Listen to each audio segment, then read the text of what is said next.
विद्यार्थी के जीवन में भी दो प्रकार के उत्प्रेरक होते हैं। 2008 की परीक्षा में अंतिम रूप से चयनित नहीं होने पर मुझे किसी ने कहा कि तू तो केवी की नौकरी से संतोष कर ले, ये आरएस बनना तेरे बस की बात नहीं है। तो एक दूसरे मित्र ने कहा कि गिरको कर रे कंथड़ा, हिरण कशो घी खाए, आंख चरे और पून भगे, घोड़ा स्यू आगो जाए।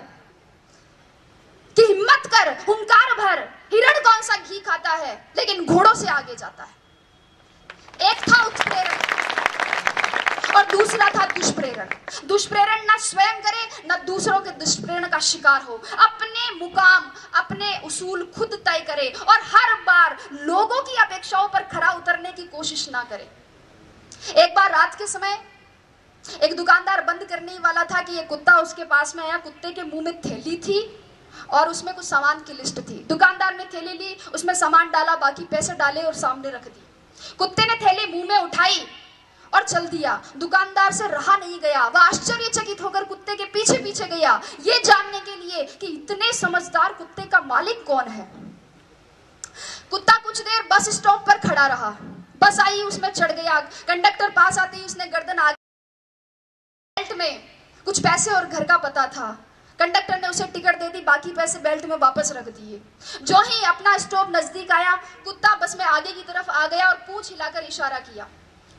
बस रुकने पर कुत्ता उतर गया और आगे चल दिया। दुकानदार भी उसके पीछे पीछे चला।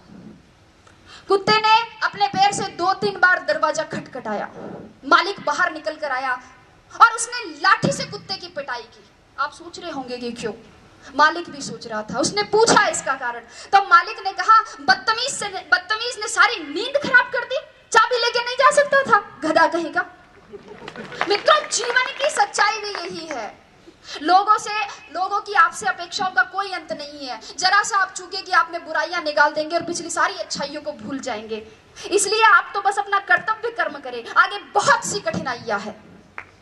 माझी तेरी कश्ती के तलबदार बहुत है, माझी तेरी कश्ती के तलबदार बहुत है, इस पार कुछ मगर उस पार बहुत है। जिस शहर में खोली है तूने शीशे की दुकान, उस शहर में पत्थर के खरीदार बहुत है। लेकिन अगर आपने निश्चय कर लिया है कि आपको इस कठिन राह पर चलना है, अगर आपने सोच लिया है कि अब जलेबी की तरह इसमें उलझ ही गए हैं, तो फिर क्यों न चाशनी में डूबकर जिंदगी का मजा लिया जाए। मेरे कहने का मतलब इतना ही है कि अपनी मेहनत को सफलता के मुकाम तक पहुंचाइए।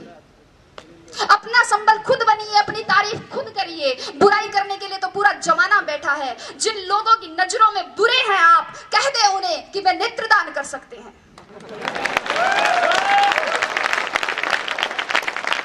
अपने आसपास के परिवेश में केवल उन्हीं तत्वों को प्रविष्ट होने की अनुमति दे जो सकारात्मक हो, विचारात्मक हो, बोधात्मक हो, सही दिशा देने वाले हो। अन्यथा आपके मस्तिष्क में क्रोध, ईर्ष्या और द्वेष के रासायनिक दुष्प्रभाव दिखने लगेंगे, जो आपकी सोने की थाली में पीतल की मेख जैसे अशोभनीय लगेंगे। तो